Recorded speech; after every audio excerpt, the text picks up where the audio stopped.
This time I'm playing against the top leaderboard Grandmaster Vickydix. The link to his channel will be in the description.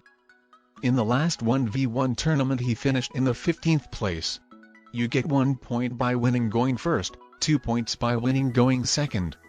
And the first game is Brazil capital Conquest. And we went with standard capital places. Vickydix selected Mato Grosso do Sul for it, and I selected Goiás. I did a great job with my territory selection because my capital didn't end up blocked from the continent of Sul, meaning that I can just simply put all of my troops to one army without doing the troop split because I will have the access to all of the continents.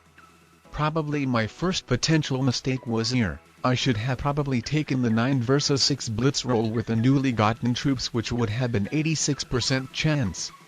As with me going here with my whole capital army, I made my capital blocked from it, so I had to do the troop split, or at least I thought so, because I thought that my secondary army will be blocked from my opponent, but then I realized that it actually isn't with me having this territory, so my opponent was obviously going to blitz it, and by doing that he got the attacker's advantage of even 5 troops, which was frustrating for me. But despite me being blocked and losing a troop here by forgetting to switch back from the manual rolls, I invaded my opponent successfully. And then we were both really cautious with our capitals because we knew that otherwise we will get an opponent a good chance. Vickydix got a bad blitz roll here. But anyway, then here my opponent trading an ace set at 3 cards decided to guard that continent again. But with me having a set at 3 cards, I've got a good attacker's advantage, crushing his armies. Anyway, simply looking to the game, it would have looked like that the game was stalemating, but with me being the second player, I knew that as the second player I should get the momentum, and in the long game I should get a very good chance to blitz my opponent, might even a 100%. I was getting like 60 to 70% chances to blitz my opponent from time to time, but I decided not to take them, because I knew that I was in the advantage. But then with me failing that blitz roll to invade my opponent into his continent, and then not being able to invade him in the second turn, I thought I will take the 76% chance blitz roll, but that was actually a big mistake. I mean, with my opponent holding that 3 troops continent, it wasn't a big deal for me at all. It's basically nothing, so I should have just continued staying calm and wait till I would have gotten much more momentum as the second player for even higher chance blitz. Despite my chances still being great, I ended up losing, so after the first game the result becomes 0-1 with my opponent being in the lead. The second game is Lunar mining facility capital Conquest. My opponent picked this territory as his first territory choice, which was really obvious that he intends to hold that continent with only 1 border to guard. And while picking the territories, I had the time to think what I want to do, and as the greatest counter-attack option I came up with, was to cap inside his continent. I specially didn't select this territory, so while my opponent's capital will always be blocked from me, I would always have the access to his one. This is how ended the first round, and in the second round my opponent received 11 troops, while I only 8. And then it was a mistake for me to do that troop split, as for some reasons I thought that my opponent had this continent captured, but he obviously didn't, so that was really dumb for me. And that troop split ended up costing of capturing fewer territories. My opponent was smart to leave his capital strong, and I thought maybe he will blunder at some point by over-capturing territories, but he didn't, so that wasn't really smart for me to not take the capital's roll in the end of third round, but instead to wait for 2 more turns and only go for it at the 5th round, as the chances to successfully manual roll his capital became even lower, and the most hilarious thing is that I even had a set at 3 cards. So I could have at least tried doing that in the 4th round. So yeah, with me shamefully losing, the result becomes 0-2 with my opponent increasing the lead. The third game is Supermax Prison Domination. And this is how our territory setup looked at the end.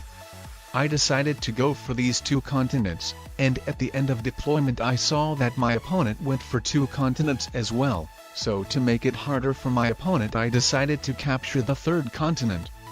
3 vs 1 is 89% chance, while 6 vs 4 is 72% chance. So with him failing any of them would have basically ended up with me winning the game.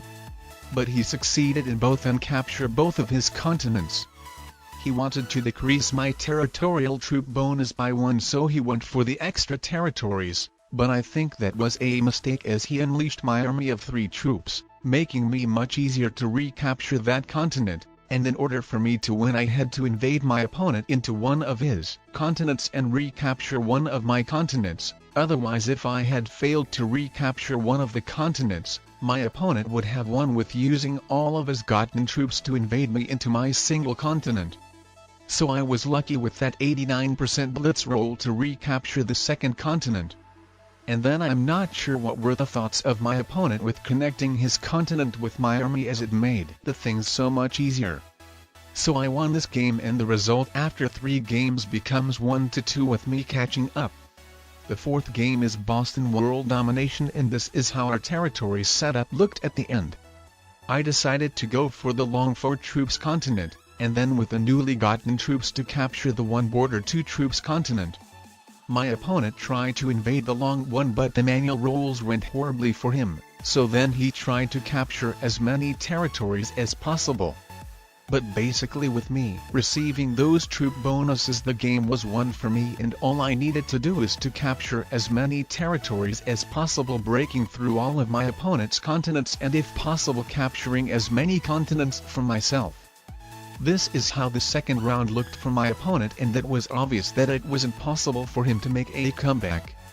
I won, and the result after 4 games becomes 2-2 with us being in a draw now.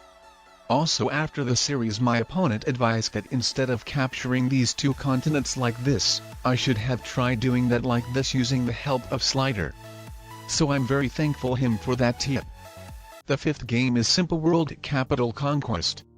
My opponent decided to go for the standard mainland Europe capital play, while I decided to go for Russia because with the blizzard being on Iceland, I saw it as a really great spot to end up holding North America while still preventing my opponent from holding Europe.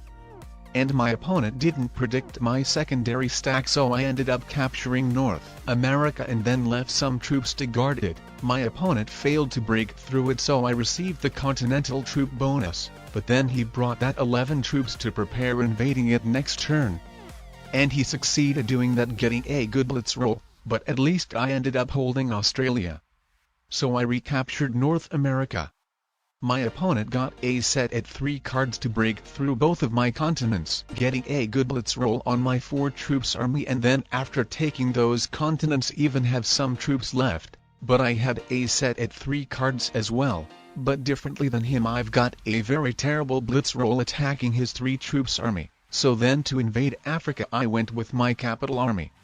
But I've got bad blitz rolls again, losing even 4 troops. My opponent then, seeing that he is in a losing position, decided to take the 68% chance blitz roll, which went successfully for him, so at the end maybe the best decision would have been to simply let him hold Africa. After the 5th game the result becomes 2-3 with my opponent being in the lead again. The 6th game is France Capital Conquest. My opponent selected this territory as his first territory pick, indicating that he would go for that continent, which with a blizzard was only with 2 borders now, so to prepare to counter that I went with this territory. This is how our territory setup looked at the end, and probably nothing surprising that we picked our capital places like we planned. My opponent captured a bunch of territories with those continents, so when invading them I especially didn't capture these 2 territories, so he couldn't end up so easily blocking my capital army, with his capital army being not accessible to these continents without firstly making the way for my capital's army. So we were basically repeating the same until the 3rd round came, so then I decided to capture fewer territories to leave my capital safer. My opponent, getting a set at 3 cards and seeing that he is in a losing situation, decided to manual roll my army, but he wasn't successful. And I'm not sure why, but instead of taking 99% chance capital blitz roll I decided to wait for one more turn, giving my opponent an opportunity to manual my army again, but he didn't take that, and with me winning this game the final score becomes 4-3 with me winning the series. Now click on the playlist to check out even more 1v1 risk competitions.